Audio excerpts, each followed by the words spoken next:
Blog Talk Radio. Hello, everyone. This is Lori Smith on Blog Talk Radio. Good morning. It is 6 o'clock here in the morning, Thursday morning, November 18th. I'm happy to be here. This is One Child Abuse Survivor to Another, and we're on for 30 minutes. It's a live internet streaming radio broadcast from blogtalkradio.com, and I'm just drinking some coffee, trying to wake up here. The chat room is open, and I popped the link in there to the article that I wanted to finish looking at. That was dealing with the impact of abuse on women, and that's from Dave Decker at angerresources.com, www.angerresources.com, ANGERESOURCES, Anger Resources. So that's a great website. We've been on it for, 4 weeks now probably. But I want to finish up a few articles and then we'll move on. But I just think it's such a great website. So many people have anger management problems, don't realize that anger, is it's a natural response. It's actually a natural normal thing, and it's okay to be angry, but it's not okay to be abusive, and that's the difference. Anger, handled properly, does not have to be abusive or doesn't have to be stuffed, internalized, right? It's all about, learning how to manage and control the anger issues that a person might have in their life, and then learning how to be assertive without becoming abusive or without stuffing it and just internalizing it. So that's the thing. So many people do this. And I know because you see people all the time. Road rage issues, see people in lines getting all upset because they have to wait in the line, and it just seems like it's just too much, and they become abusive. I myself suffered with that. I had a lot of anger problems.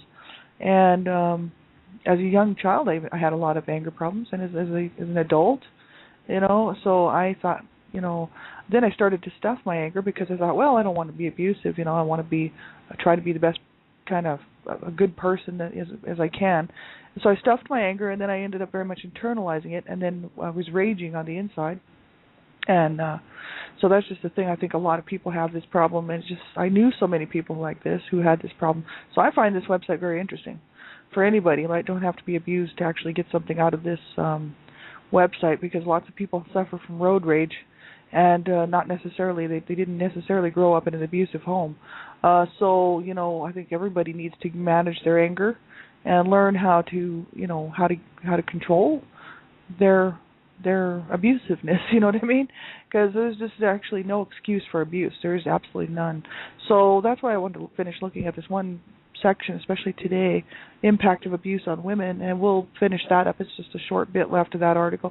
Thanks everybody for being here. I'm not a counselor or therapist. I'm just a private citizen paying to do my own blog talk shows. I just wanted to be one more voice, and I wanted to. I research all the time, and I'm also on my healing journey. So I thought, well, why not bring out this information to people and just be another voice, and also, to be another voice to validate the fact that abuse happens, and that, there's so many of us survivors who, for whatever reason, cannot come forward and cannot raise our voices. And I know that there's lots of people that can't do that, and many people who wouldn't want to, but still, we need to talk about this stuff because it's real, it's happening, and this is stuff that people go through, right? And we know that so many more will be going through it because we can't seem to stop child abuse, right? So I'm the Canada Regional Director for Dreamcatchers for Abused Children, and, we work really every hour that we possibly can to stop and prevent and completely stop child abuse, right? So I'm continually studying, and I find all kinds of information out there, and also looking at my own healing stuff, so that's the whole issue, right? I just wanted to be one more voice for people, a voice of encouragement to keep going, and not give up ever, right? So you have to listen at your own discretion, because I'm covering every topic, every issue related to abuse, and it's very sensitive material. So I ask that you have, that you know where you're at in your healing journey before you listen to the show at any time, because I don't sugarcoat it and I don't minimize it. And also just, everyone should listen at their own discretion and know what's good for them to listen to, right? And young people under the age of 18, I ask that you have someone, an adult or someone who's older, help you make a decision whether you should be listening or not, because I don't know how young the people are who are listening to my show. So if you're a young child under the age of 18, especially a really young child, I would ask that you have an adult listen to the show with you just to make that decision, and then you can decide whether you should be listening or not. Because it's all about protecting children, and sadly enough, society just doesn't care enough about children. Parents don't care enough about children. Caregivers don't care enough about children to actually try to keep them safe and protected at all times. And so, it's sadly enough, that's the truth. So if you're a young person listening to this, you need to do it then. You know what I mean? You need to protect yourself, because there are literally tens of thousands of people, men and women, who are online at any given time, if not hundreds of thousands, that want to hurt children, right? So anytime there's a chat room present, and any time that you're online and you're a young person under the age of 18, you really need to know how to protect yourself. So get the information and stay safe online, right? It's so important. So we'll get right into this article here, Impact of Abuse on Women, by Dave Decker from Anger Resources. And we almost finished it up yesterday. We only have a little bit left here, but I just think this article is so important for people. He does talk about abusive behavior towards everyone. He's not just focusing on men abusing women or anything like that. It's just that he did do one article where he kind of brought out the whole issue of how a woman, what a woman might go through being abused, right? And Dave Decker and Michael Obsatz, they both, work in this field, therapists or counselors, and they, work with a lot of domestic violence and a lot of, anger issues. Obviously, that's what they specialize in. So when you go to their website, you can see the little article about them, the two of them, and what they do, and sort of where they, their educational backgrounds and whatnot. It's quite interesting. And they, Dave Decker says, well, anyone can be an abuser, and it's not just men abusing women. Women can be abusive too. But he focused on this one particular article on women, and I think that's very important, not to exclude that just because we're trying to be, not biased, gender biased, because I'm not gender biased. I know that women can be abusers too, right? Because my mom was my main abuser, and her mom was her main abuser. So, women can definitely be abusers, and that it's not limited by gender or age or anything else. Like, anyone can be an abuser. They choose to do what they're doing, right? So, but he just wanted to specifically talk about the impact of abuse on women. So I thought, let's read that, because it is very important. My mother was abused as a child, and also by my dad. So it is important to take a look at this, right? We left off at the part where we were talking about having affairs, sort of, this is down towards the end of the article, where women who are being abused, the impact, it might have poor physical health, frequent illnesses, we talked about that, dishonesty, lying, right, just to avoid her partner's explosive or hurtful reactions, having affairs, emotional or sexual, right, just looking elsewhere to find more respectful and meaningful companionship. This is what can happen to women, not all women, right, and none of this stuff is something that would happen to every woman who's been abused, but it could, and some of it might, right, that's the thing. It's not like everything this is what would happen to every woman. Not every woman's going to go out and have an affair or be dishonest, right? But it's just the fact that it can cause that, right? Feeling controlled and continually monitored, that's where we left off. For example, not being able to be who she really is and to be her own person.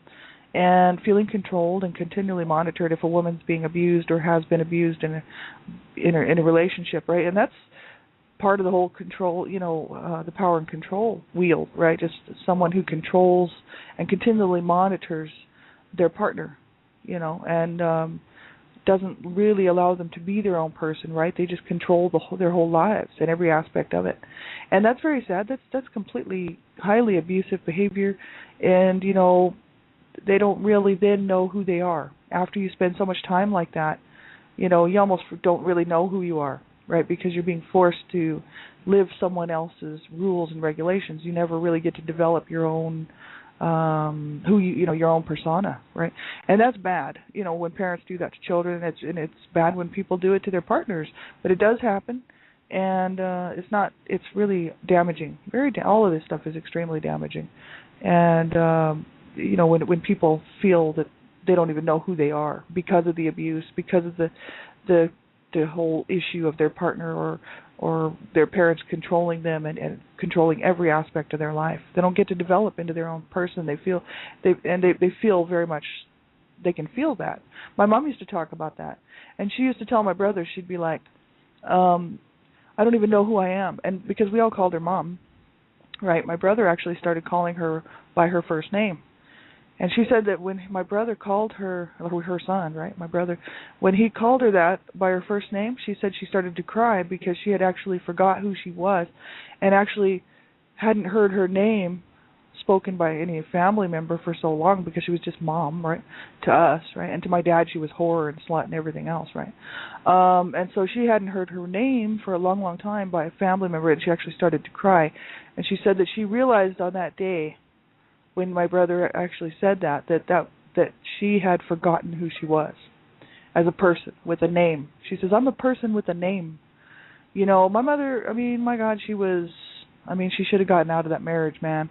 And, like, we told her to get out. You know what I mean? We told her to get out. I even told her when I grew up and got older. But I used to agree with my brothers. When my brothers would be telling my mom to get out, they were quite a bit older than me. One of my brothers was 7 years older. The other ones were 10 years older, 11 years older, 13 years older.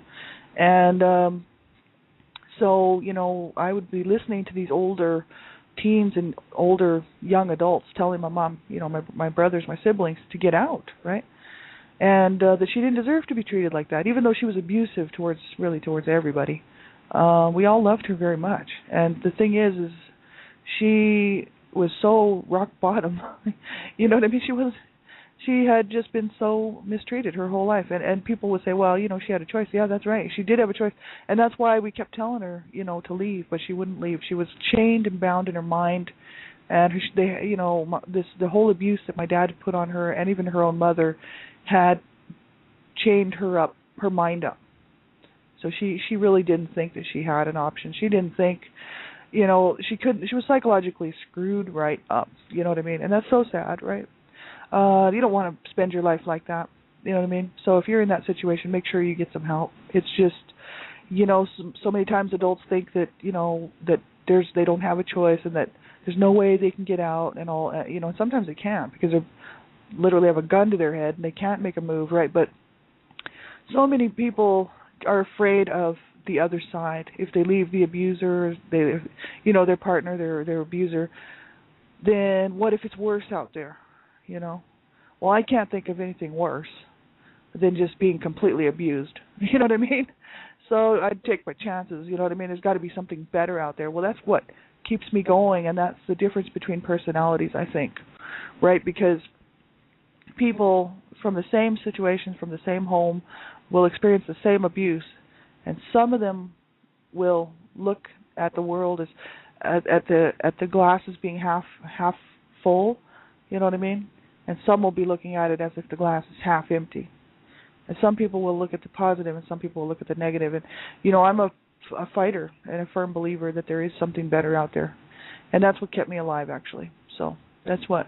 And people would say, well, good for you. You know, well, you know what? I've been there. I've been down to hell and back. You know what I'm saying? And that's why I just, you know, I don't pay much attention to people like that, because you spend about 5 minutes in my shoes. I would say 10 minutes, but all it would take would be about 5. And run back through my mind what I've been through, you'd be shocked. You know what I mean? That's the whole issue. No, I've been there. And just because I appear to be somebody who's somewhat, you know, doing well for themselves, you know, it doesn't mean that I haven't been there and I don't know exactly what people are talking about and what people are going through and how hard it is, how incredibly hard it is. Because I have been literally in hell and was forced to be there as a child. And I know what it's like for people to suffer on every level. You know, horrible, absolutely horrible. I wouldn't wish that on anybody. And, you know, growing up like that, you know, with your mind twisted and warped and every part of your being assaulted, you know, it's bound to take an effect on a person. And I think it was just my belief that there has to be something good, you know, because I couldn't see anything good when I was little, but just this firm belief. I'd talk to my friends, my teenage friends, you know, who were quite a few of them were being abused as well in their homes, and we would sit around and talk, and we'd be like, this can't be all there is to this life, you know what I mean? Like, it has to be a little bit better for somebody out there. We know there's people out there living good, decent lives. You know, we're not, but that's, you know, it's quite sad that young people would sit around and talk about stuff like that and realize that they are different because of the way that they've been brought up and the way they've been treated their whole lives, that they do have a problem, you know what I mean? And that problem was put on them by parents who could not get any help and would not get any help, you know what I mean? And that's very, very sad. It's a sad way to grow up, and I know, you know, where most people are coming from. And so make sure that you don't allow yourself to stay in an abusive relationship. You know what I mean? Do whatever you can to get help for yourself. And if you have children in the situation, it is ultimately your responsibility to make sure that you are the sane adult and you get that child some help, right? Because they're going to count on you. They need you to be sane, and they need you to do the right thing and get help, right? So it says here, passivity, indecisiveness, confusion, indifference, having difficulty making decisions or offering opinions, fearing that they may differ from her partner's ideas and beliefs, which could lead to an escalation. So passivity, being passive, right? Indecisiveness, not being able to be, to make a decision, or just sitting on the fence all the time, riding the fence. Confusion, indifference, right? That happens to a lot of people, and sometimes people are like that even if they weren't abused. You know what I mean? But a lot of people who have been abused they either become very aggressive or they become very passive. They either become very fearful of making decisions, don't want to make a decision. They're afraid that it'll cause more abuse, especially as children, right? And then they grow up to be adults and they carry that on with them, right? Some people become very aggressive. I was the aggressive one, very much aggressive. And so I didn't go the passive route. I was aggressive in just pretty much everything I was doing. Sometimes I was sneaky aggressive, so I wasn't necessarily in someone's face thinking, or saying something to them. I would quite often think, how could I get that person when they're not looking? You know what I mean? I was kind of like sneaky about it, but quite aggressive. And, I wasn't the indecisive type. I would make a decision and go for it, and quite often those decisions got me in a lot of trouble. I have siblings who were passive, and they ended up, because of these. We lived in the same home. We grew up under the same rules, the same treatment, the same abuse.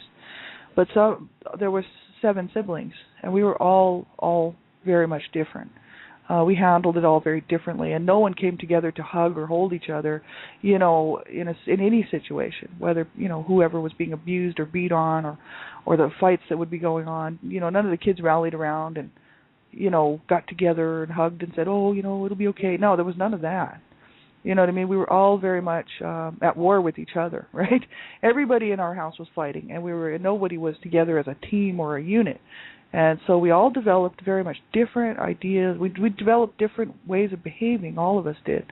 And some of my siblings are very passive, and some of us are aggressive, and some are just sort of in between. Some act like they don't care. They're very indifferent. Some of my siblings were just don't want to make decisions, and they actually can't even talk, because if they say something, it could be the wrong thing, and then people wouldn't like them. These are adults. I mean, these are siblings who are older than me. They're afraid to say a word because they think, well, what would people think if I say the wrong thing? Or it's like they just don't know how to just be themselves, right? And they were so passive when they were young that they just allowed themselves to go into this little shell, and stay. And so they just sit in this little shell.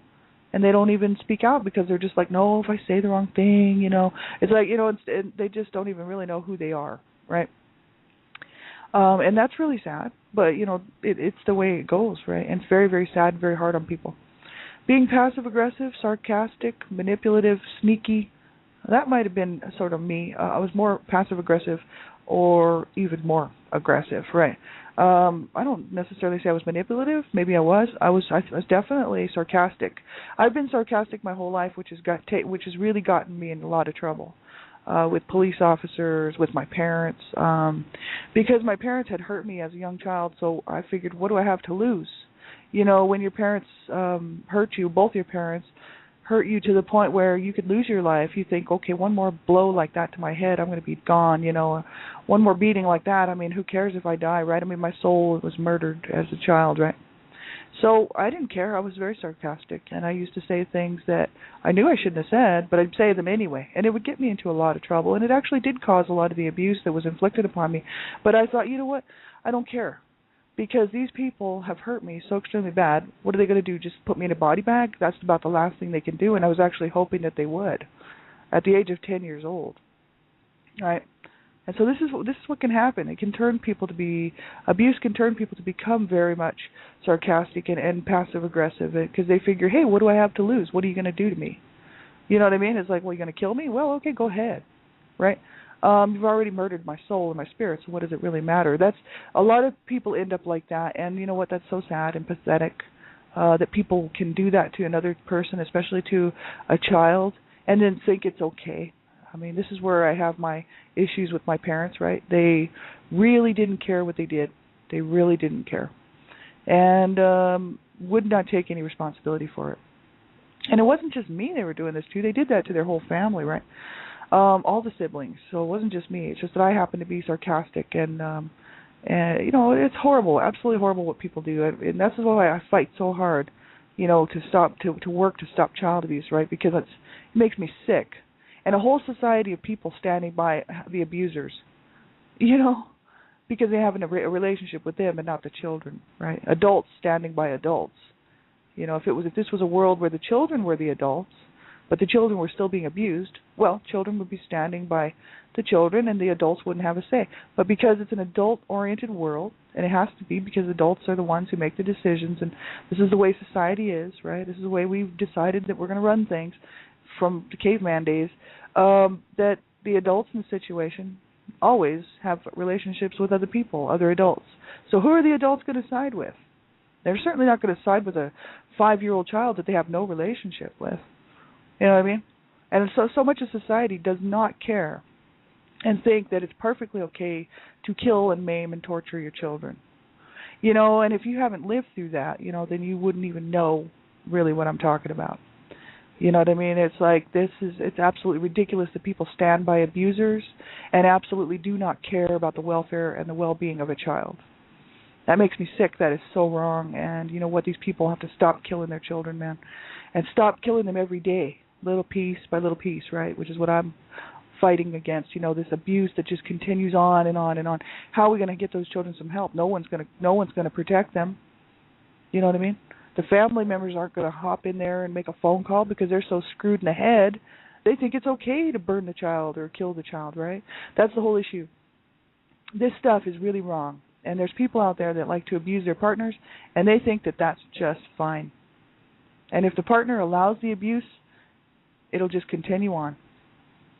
So if you're in a situation here where you're being abused, man, you make sure that you get some help. Make a phone call, talk to a domestic violence counselor, talk to a crisis line person, whatever you have to do. But make a phone call and make sure that you get some help, because no one deserves to be abused. And it makes me so sick and sad and wrong that society thinks it's perfectly okay. You know what I mean? It makes me it just makes me angry, because it's like, this is not okay. It's not okay to make a child feel like they should just be dead at the age of 10 years old. You know what I mean? Just because you've hurt them so badly that they were wishing they were dead. And that's the same with adults. Adults do the same thing. There's people in relationships right now who probably think, yeah, go ahead and kill me because you've already killed me. And, and I've been there and I understand what that's like. So, that's the thing. I know that people are going through this. I know children are going through this. And it's not right. It never will be right. And I'll just keep on speaking it out as long as I can, right? They said here the next thing is a desire to escape, leave the relationship, move as far away as possible, and get away from it all. And that's what a woman might feel if they've been abused, the impact of abuse on a woman. The desire to escape, leave the relationship, move as far away as possible, and get away from it all. And, so many women who have been abused, they probably long to get away, but they're just bound in chains, you know what I mean? So their mind is shackled. So many times they may not even be physically tied to a chair. They're free to move about the house and maybe even go out, and yet their minds are shackled. And that's what that whole psychological, emotional abuse will do to a woman, or to anyone really where they've got your mind in chains. Your mind is bound, and it's like, so then you don't even think of leaving. They don't even have to tie you to the chair because they know you're going to stay. They know that they've got you where they need you because they got your mind under lock and key. And that's very, very sad to see, because that was my mom's case, right? She had every opportunity to leave. And I've got a good friend in the chat room there. Hello, Mrs. Gator. Good morning. It's nice to have you here. Also, there's fatigue, lethargy, lack of energy, and enthusiasm, and that's what a woman might experience, impact of abuse, right? Fatigue, lethargy, lack of energy, and enthusiasm. And that's just, par for the course, man. Somebody who's being abused is going to have fatigue. They are going to be lethargic. There's going to be a lack of energy and enthusiasm when they're being abused, and assaulted, whether it's physical or verbal or emotional, psychological, doesn't matter, sexual. Abuse is extremely harsh on people, you know what I mean? And that's why at the age of 10, I was so tired. I was just so exhausted, and after a beating, I just told my mom, go ahead and kill me. I don't care. I'm dead anyway. Let's just take my life. I'm so tired. I was exhausted by the time I was 10. I was just like, I couldn't see taking another step. So I was hoping that they would kill me. And then I was so glad later on as an adult that they didn't kill me. But at that age, man, I mean, that's wrong for a child to be thinking like that, and you have to be thinking what was going on in that house. And for 10 years to cause a child to do that, to feel that way. And it was hell, is what it was. And so, that's the whole issue. And I wasn't the only one in it. 2 of my brothers killed themselves, one at the age of 33 and the other one at the age of 43, all different times, It's absolutely horrible what it does to people, and it completely ruins families and trashes families. And it's what I consider to be hell on earth, you know what I mean? And so sadly, so many people are suffering in this. And, then society says abuse? There's no such thing as abuse. It's like, come on. The whole issue is that they don't want to see it. Society has never wanted to see it. That's why they keep shoving it under the carpet. As soon as people started speaking out against it and saying that it was wrong, and people morally had to look within themselves and say, I guess that is wrong. As soon as that happened, it had to be shoved under the carpet, nicely tucked away so that people don't have to deal with it. Oh, it's too ugly to deal with. Well, it's in our own homes. It's going on in our own families. That's why it's so ugly to look at. Nobody wants to stop and look and see how they've treated their partners and their children. Right? That'd be just way too much of a problem, because then they'd have to straighten up their own behavior. So see, most of society, 1 in 3 girls, 1 in 6 boys will be abused under the age of 18 sexually in some way, and that's just the facts, and it's underreported. So 1 in 3 girls, 1 in 6 boys. We're talking, this is going on in people's homes, and we know this. I know this. I grew, this is the whole issue. I'm a survivor. So the thing is that so many people in society like to think that this is not true, and that this doesn't happen. You know why? So that they can live in denial and pretend that it's just this lovely world. Well, you know what? It's not a lovely world for some of these people out here. A lot of people. And society's got to start taking responsibility and saying, look, we've got to do something to make these changes. We got to start thinking differently about children and about the fact that their lives are they're so precious. They're just like you and me. They're human beings, and they deserve a chance to live and not be killed at the hands of their parents and caregivers. And hey, parents, partners need to stop abusing their partners. This is absolutely unacceptable. And a woman like my mom, it was unacceptable for her to stay in that marriage, right? She did it anyway with no hopes of it ever getting better because my dad is schizophrenic and who knows what else. But the thing is that my mom stayed. She had the choice to go. So then towards the end, it was very, very hard to have any sympathy for her because, we kept telling her, you had the choice to leave, You had every opportunity to leave. Her children were going to set her up an apartment. We were going to set her up and work and pay for everything for her so that she could get out. And, she wouldn't do it. So she stayed in that garbage, and stayed in that mess until the day she died, right? And that's just so sad. So if you're in that situation, make sure you get some help and do not allow yourself to be abused in any way. Get some help, call someone, talk to someone, I'll be around here today. Tomorrow we're going to Paso Robles, California. Dreamcatchers for Abused Children is going to Paso Robles, California to the Paso Robles Film Festival, State and Fate of Children. Monday the 22nd, we're going to be presenting at 12 noon, State and Fate of Children. Director-producer Benford Stanley invited us out. He has invited us 2 years in a row. We're getting to go this year, which is just awesome. So we're going to be broadcasting from there, from Dreamcatchers Talk Radio here on Blog Talk Radio, www.blogtalkradio.com/Dreamcatchers. So you can catch us there. It'll be Sandra Potter, CEO and founder, Donna Shearer, and who's the president of Dreamcatchers for Abused Children, Elizabeth Brawley, the Southern Regional Director, and myself are going. And we're not going out there for fun. This is not a fun trip. A lot of people, think, oh, well, they're just going to go out there and party. You party when you're talking about child abuse, man. This is not a party. This is a sad, solemn thing that we have to go out there and tell people yet once again, which generation is it going to be? Are we going to leave this for another generation and let another how many children die because we can't get off our behinds and decide whether we're going to work to save children's lives or not in this country and in North America? This is absolutely ridiculous. No, we're going out there with a whole lot of advocates to raise our voices. It will be broadcast digitally online, so you can, if you want to check it out, you can just go to the Paso Robles Film Festival website, and you can check out the live streaming stuff, because it will be streaming live. Pretty cool. It's going to be great because it's going to be a voice for the children. It's just another opportunity to speak out against child abuse, to stand up for child rights, and to use our voices to help these children out here, right? So thanks, everybody, for tuning in. My show page is definitely going to change because of the trip, right? So I'll be back on the 24th to, regular, my own regular shows. So, but I might broadcast from there. I'm not sure. It just depends on whether or not, how much time we have, first of all, and how many connections I can get, right? Because I'm from Canada going down into the States. So I'm going to try to broadcast, and if I can, I'll be on. So you guys take good care of yourselves. Make sure you do, reach out and get some help. If you need any of the information I have here today, anger resources or any of this stuff that I've been looking at, please do get a hold of me, because I can find it. I do have it. And if you need just a shoulder or, a friend, I'll be around. So I'm on Facebook, and I'm on Blog Talk Radio and whatnot. So make sure you take care of yourselves, because you do count. You do matter. You matter to me, and you matter to a whole lot of people. And you have to be the one to make the decision, to never, ever, ever give up, right? And I'm so glad that I did. So that's why I keep saying this to other people. I wish I could have got my brothers to do that too, because then they would still be here too. That's what I'm saying. Never, ever give up.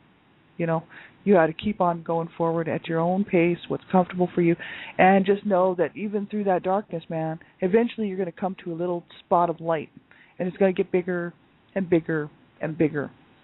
And it does. This is the truth. And people are pulling me along just as I'm saying this to you. And it's the truth. So hang in there and have a good day. Talk to you soon. Bye-bye.